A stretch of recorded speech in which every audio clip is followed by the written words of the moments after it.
ನಮಸ್ತೆ, MTV news Kannada ವಾಹಿನಿಗೆ ಸ್ವಾಗತ. ಉಗಾರ ಕುಡಚಿ ಸೇತುವೆ ಸಂಚಾರಕ್ಕೆ ಮುಕ್ತ. ಮಹಾರಾಷ್ಟ್ರದ ಕೊಂಕಣ ಭಾಗದಲ್ಲಿ ಮಳೆ ಪ್ರಮಾಣ ಕಡಿಮೆಯಾದ ಹಿನ್ನೆಲೆ ಕೃಷ್ಣಾ ನದಿ ಒಳಹರಿವಿನಲ್ಲಿ ಇಳಿಕೆ. ಉಗಾರ ಕುಡಚಿ ಸೇತುವೆ ಸಂಚಾರಕ್ಕೆ ಮುಕ್ತವಾಗಿದೆ.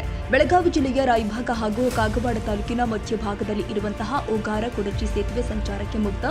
ಮಹಾರಾಷ್ಟ್ರ ಕರ್ನಾಟಕ ಕೊಂಡಿಯಾಗಿರುವ ಕುಡಚಿ ಉಗಾರ ಸೇತುವೆ ಸಂಚಾರಕ್ಕೆ ಮುಕ್ತವಾಗಿದೆ. ಪ್ರವಾಹದ ಆತಂಕದಲ್ಲಿ ಇರುವ ನದಿ ನೀರದ ಜನ ನಿರಾಳರಾಗಿದ್ದಾರೆ.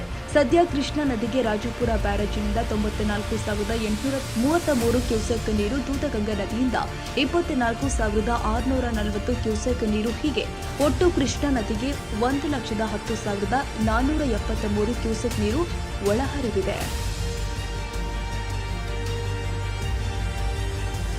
ತಾಜಾ ಸುದ್ದಿಗಾಗಿ ಎಂಟಿವಿ ನ್ಯೂಸ್ 24x7ಗೆ ಸಬ್ಸ್ಕ್ರೈಬ್ ಮಾಡಿ ಮತ್ತು ಬೆಲ್ ಐಕಾನ್ ಅನ್ನು ಒತ್ತಿ. ತಪ್ಪದೇ ಲಿಂಕ್ ಶೇರ್ ಮಾಡಿ.